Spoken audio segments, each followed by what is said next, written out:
Um, okay, so when we got to hang out in person, we went to that really amazing restaurant, Mhm.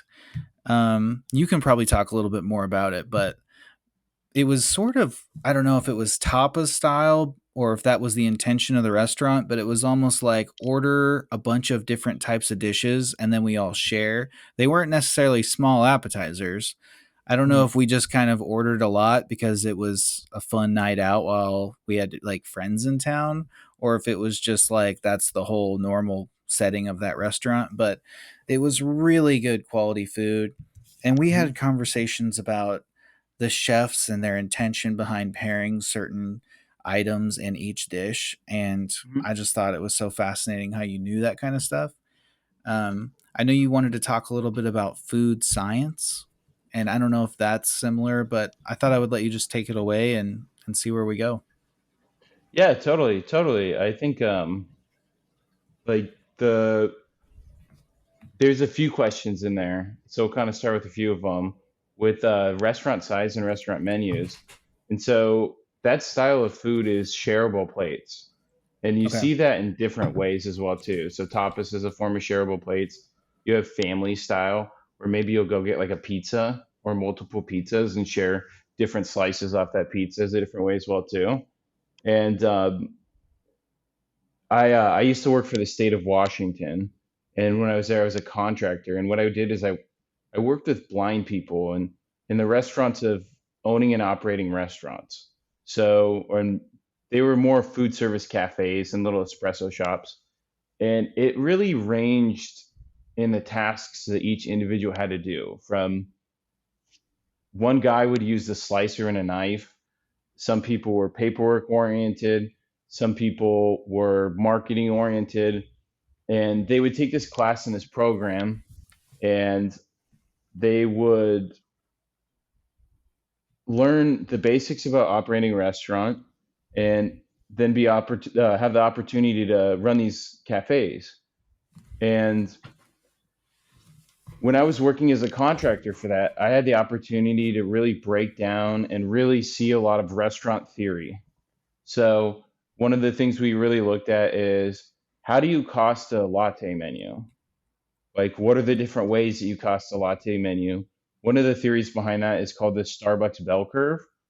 Okay. So when you go and you buy a latte at Starbucks, there's psychology in the pricing. And so if something, say the small price is $4 and the medium price will be 5.75 and the large price, or excuse me, 4.75, and the large price will be $5.15. So the gap between the small and the medium is going to be the large or the biggest gap in price, and the gap between the medium and the large is the smallest gap in price. They say that's because nobody wants the smallest size.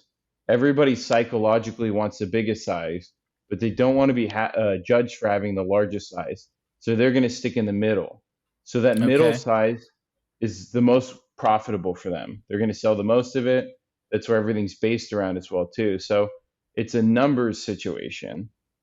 And getting back to that tapas question and that style of restaurant and all of that, and we're saying like maybe this isn't something that we saw 10 or 15 years ago or is prevalent. And a lot of that change has to do with the changing landscape of costs in restaurants and how fluid they have to be able to make the bills work. A lot of restaurants operate on such thin profit margins that they have to adapt and find new ways and creative ways to make money. And so, and some of what we're seeing is they have to sell you more dishes or raise your check average up so that way they can keep up with the cost of things while still maintaining a food cost, while still maintaining like they can't serve you one thing that's so big that you're going to get full off it. They're trying to sell you a whole meal and an experience. Understanding this is really what defines people from being restaurateurs to people who own restaurants, really.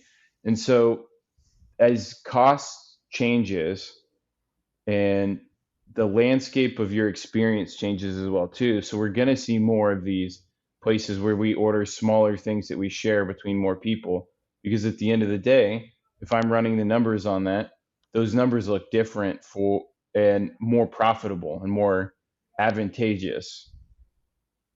Dude, So, it's that's wild because I remember thinking this dish is like it's bigger than a tapa, but it's like if I just ordered this, I think I'd still be hungry. And when we hmm ordered a bunch of them and we shared it, it was kind of perfect. But there was four of us and we ordered more than four dishes. We probably ordered 7 or 8 dishes.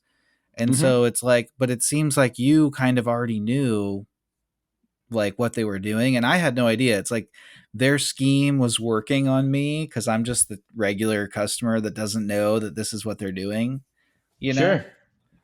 So, but And it sounds like you were very aware of their game plan, you know?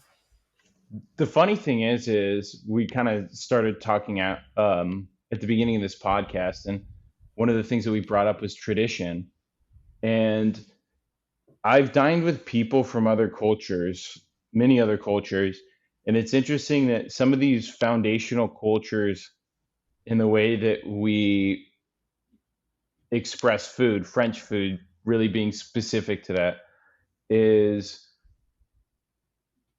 those people, it's a cultural normal to them. So the things that I'm talking about and the things that I'm like, this is a conversation that most people can have and most people know and most people understand because food is inherent in it.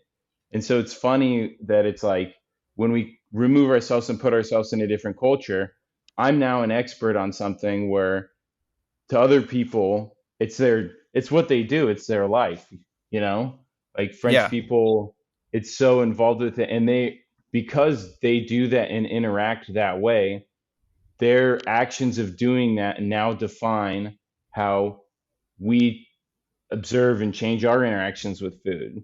So it's kind of this weird loop to think about where they define it, then their interactions with it and how they change with their interactions with it will now change our interactions and our perceptions of something that they made and then have now like culturally adapted to, and we're like recreating these traditions where I Yeah. guess it's like we're reinterpreting a tradition that never needed to be reinterpreted.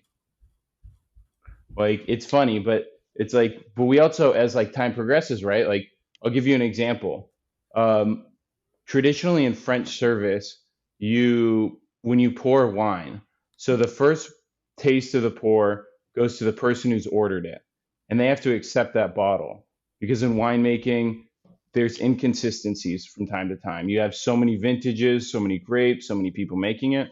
So when you're spending $150, $200, $500 on a bottle, you want to taste that, make sure that you're accepting what you're paying for.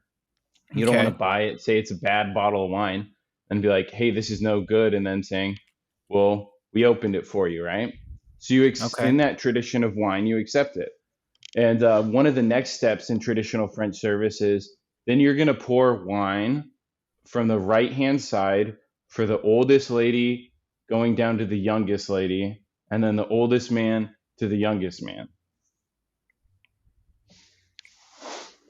And That's so pretty it's cool. funny where it's, yeah, but it gets really complicated in real life because nowadays, right? Like being an older person used to be something that people looked forward to doing, becoming an elder, becoming a higher member in society. And everybody's Yep. trying to look young now.